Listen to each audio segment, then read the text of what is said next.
त्यामुळे महाराजांचं व्यक्तिमत्व हे खूप वेगळं होतं. त्यातल्या दोन गोष्टी मला मात्र अत्यंत महत्त्वाच्या वाटतात.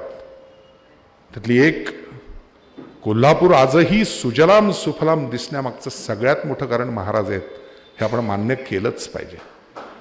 पश्चिम महाराष्ट्र ओलांडून इकडे येत असताना खऱ्या अर्थाने ज्याला जीवन म्हणतो त्या पाण्याचा प्रश्न महाराजांनी ज्या पद्धतीने सोडवलाय,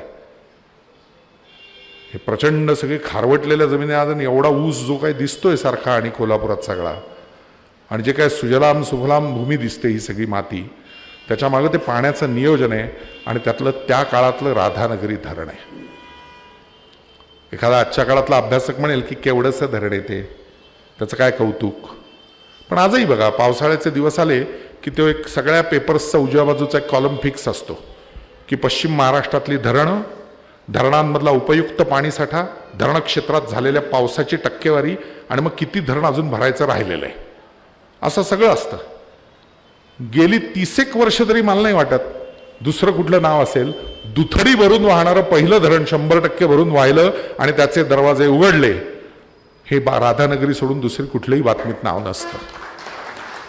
आणि त्या पद्धतीचं म्हणजे हायड्रॉलिकची खऱ्या अर्थाने गेट्स असणारं, कारण नंतर जेवढी धरणं बांधली गेली आहेत आपल्याकडं त्या सगळ्यांना मोटराइज्ड गेट्स आहेत आणि ती उचलावी लागतात. राधानगरीचं तसं नाही होत, ती ऑटोमॅटिकली होऊन तो विसर्ग होतो, किती 1000 क्युसेक्स झाला वगैरे वगैरे.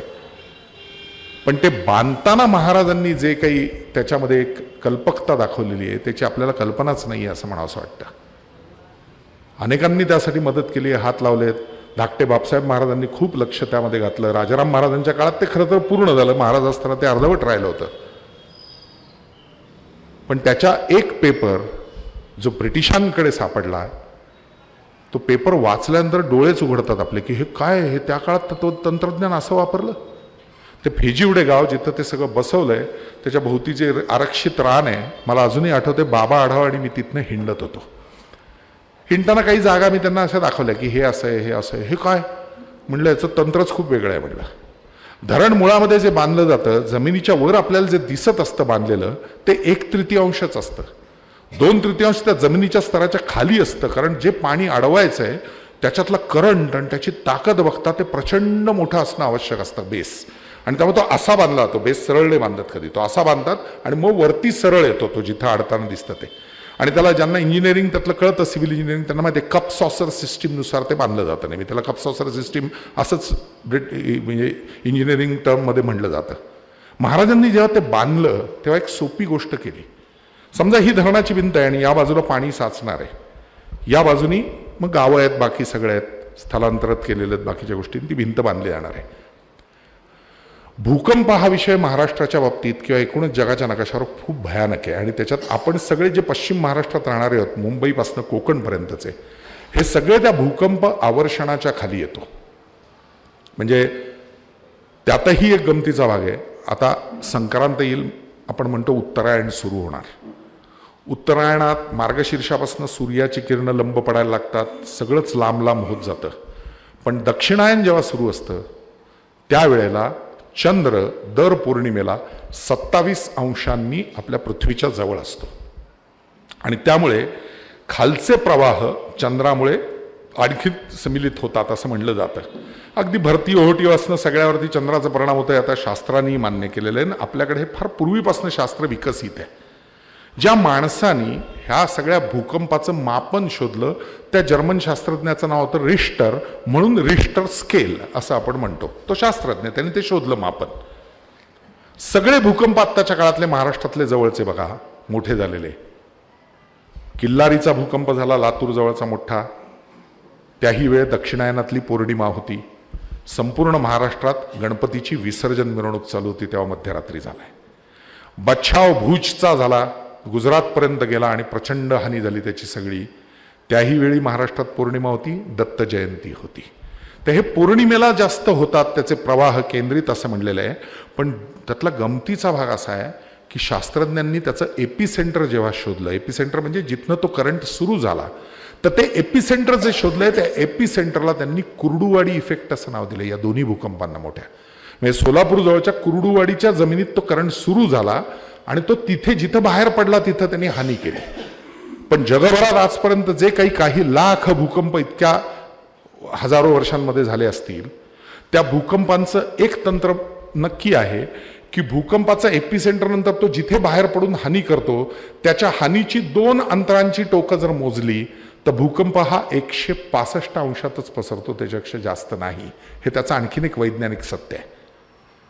मुंबईला ज्या वेळेला सुनामीच्या लाटेमध्ये सगळं घडलं होतं त्यावेळेला तो समुद्रातला भूकंपच होता, प्रचंड मोठा 7.5 रिश्टर स्केलचा होता, म्हणून 50 मीटरच्या लाटा आल्या.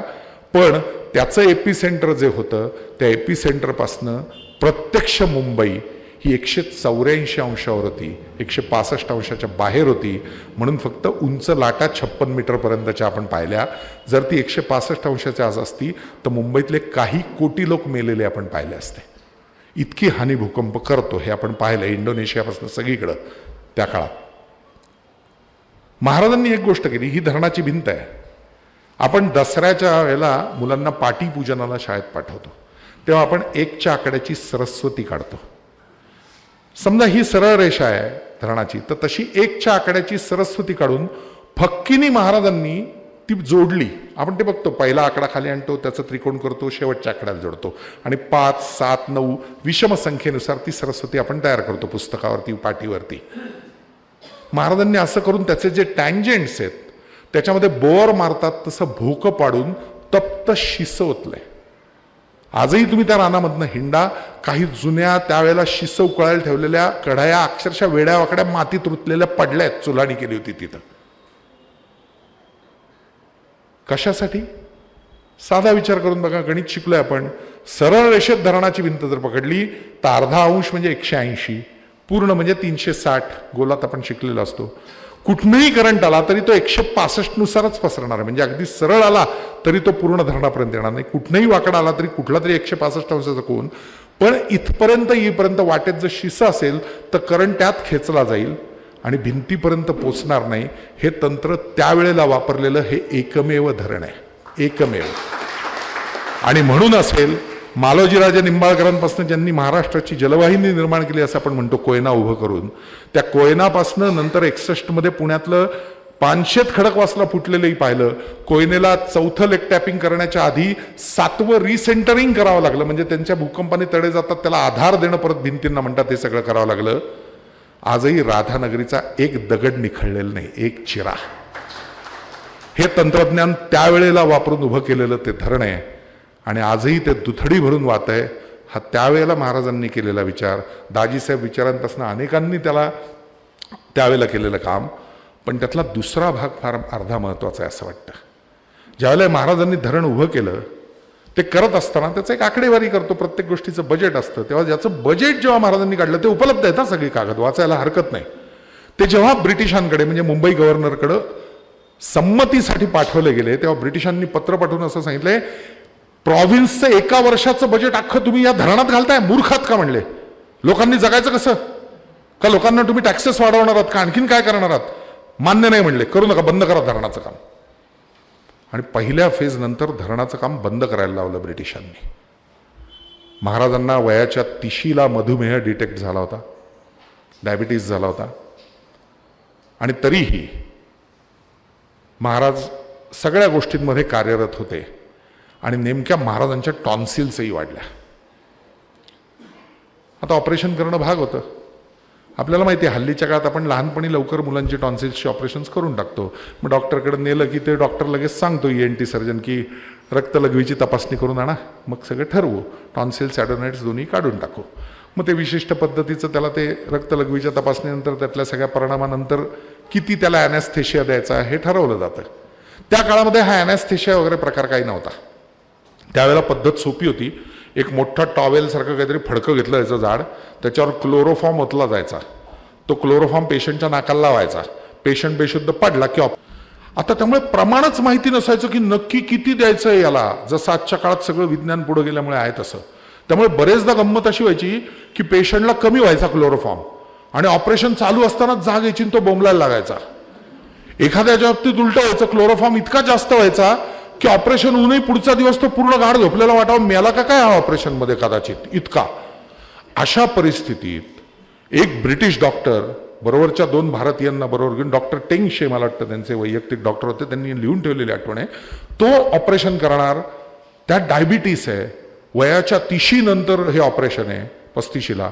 आणि महाराजांनी सांगितलं की नाही, मी क्लोरोफॉर्म घेणार नाही, जे काय असेल तर तसंच करा. नोंद अशी आहे, त्या ऑपरेशन टेबलवरचा खाट जी काय महाराजांसाठी केली होती त्याच्यावर नवारीनी बांधलं होतं महाराजांना. दोन्ही बाजूनी 6-6 माणसांनी दाबून धरलं होतं की ते कापताना आचके देऊन जर बॉडी हे झाली तर वेडावाकडी अजून जखम होण्याची शक्यता आहे. गुलाबजाम सारखे मोठे मोठे असे टॉन्सिल्स आणि एडनॉइड्स कापून घेतले, 3 पिंट रक्त गेलं. गुरासारखे ओरडत होते महाराज, पण महाराजांनी क्लोरोफॉर्म घेतला नाही. धाकटे महाराज जवळ आले आणि म्हणले, अहो काय अक्कल आहे की नाही, वय काय आपलं, आपण महाराज आहोत, हे असला मूर्खपणा करतात का डायबिटीस असताना. महाराज म्हणले, हे बघा, ऑपरेशन करणारा ब्रिटिश होता, न जाणो त्या क्लोरोफॉर्मच्या नादात त्यांनी काही दगाफटका केला असता तर बहुजनांसाठी मी सुरू केलेलं काम अर्धवट राहिलं असतं, त्याचा विचार नको का करायला, त्यापेक्षा हे परवडलं. मग सगळ्यांनी सल्ला दिला की बाबा मग थंड हवेच्या ठिकाणी तरी जा. आणि खरंच असतं, आपलंही बघा ना, ते ऑपरेशन झालेलं आठवत असेल कोणाच्याही घरात, डॉक्टर काय सांगतात, शुद्धीवर आला की 1 चमचा पाणी देऊन बघा, उलटलं नाही तर पहिलं आईस्क्रीम खायला द्या. लहान मुलं त्याच्यावर खुश असतात की पहिलं आईस्क्रीम मिळणार आहे टॉन्सिल्सच्या ऑपरेशन नंतर. आईस्क्रीम देण्याचं कारण असतं, ते थंड असतं, दूध आहे, साखर आहे, एनर्जी आहे. म्हणजे त्याच्या पोटात काही नाही आहे, त्याला अनाशीपोटी ऑपरेशनला नेलंय तर ते पहिली एनर्जी येईल. आणि गार आईस्क्रीम गेल्यामुळे ज्या जखमा आतमध्ये झालेल्या आहेत त्या सगळ्यांना बिनम करण्याचं काम बर्फ करेल. आणि जेवढं ते बधीर होईल तेवढं ते जखम बरी व्हायला बरं होईल, कारण आचके ओढणार नाही तो आतमध्ये दुखतंय म्हणून. आपणही बघा ना, शाळेपासून बर्फाचे गोळे खातो, सुरुवातीला बरं वाटतं, जेवढं जास्त चाटत राहतो सगळे जिभेचे नॉड्स जे असतात आपले ते सगळे बिनम होतात. आणि मग बर्फाचा गोळा खाल्लेला माणूस आणि दारू प्यायलेला माणूस सारखेच बोलायला लागतात करून, कारण ते पुढं सगळी जीभच बोंबलते. तर त्यासाठी तो बर्फ खायला दिला जातो. महाराजांना सांगितलं गेलं की थंड हवेच्या ठिकाणी जाऊन राहा, इंग्लंडला. आता त्या काळच्या सगळ्या संस्थानिकांना याची सवय होती आणि परवानगी होती. महाराज म्हणले ही कल्पना चांगली आहे, चला म्हणले आम्ही लंडनला जाऊन राहतो, थंड हवा मस्त. पण आता महाराज जाणार म्हणजे काय, आजच्या काळातलं एखादं IT चं पोरगं जातं तसं आहे की मुंबईपर्यंत आपण जायचं, छत्रपती टर्मिनसपर्यंत, बाहेरनं टाटा, पोरगं एकटं बॅग घेऊन चढतं निघालं. महाराज जाणार म्हणजे लवाजमा जाणार. मग महाराजांचा खानसामा आला, महाराजांच्या बरोबरचे नातेवाईक, बायका, मुलं कोणी येणार असतील तर ते आले, सरसुबे आले, बरोबर आणखीन 4 लोक आली पत्रोत्तर करणारी, सगळा लवाजमा. महाराज म्हणले यादी करा, चला किती लोक येणार. झालं, एक भली मोठी यादी तयार झाली. महाराज म्हणले आता किती खर्च येतोय बघा. सगळे म्हणले तुम्हाला काय करायचंय, तुम्ही जायचं बघा ना. कधी बघितलंय का आजच्या काळात कुठलाही मंत्री दौऱ्यावर निघाला तर तो पीएला म्हणतो का किती खर्च येईल जरा दौऱ्याचा बघ रे. तो एवढं सांगतो, चला दौरा काढतोय, बंदोबस्त करा. आणि त्या बंदोबस्ताचे अनेक अर्थ असतात.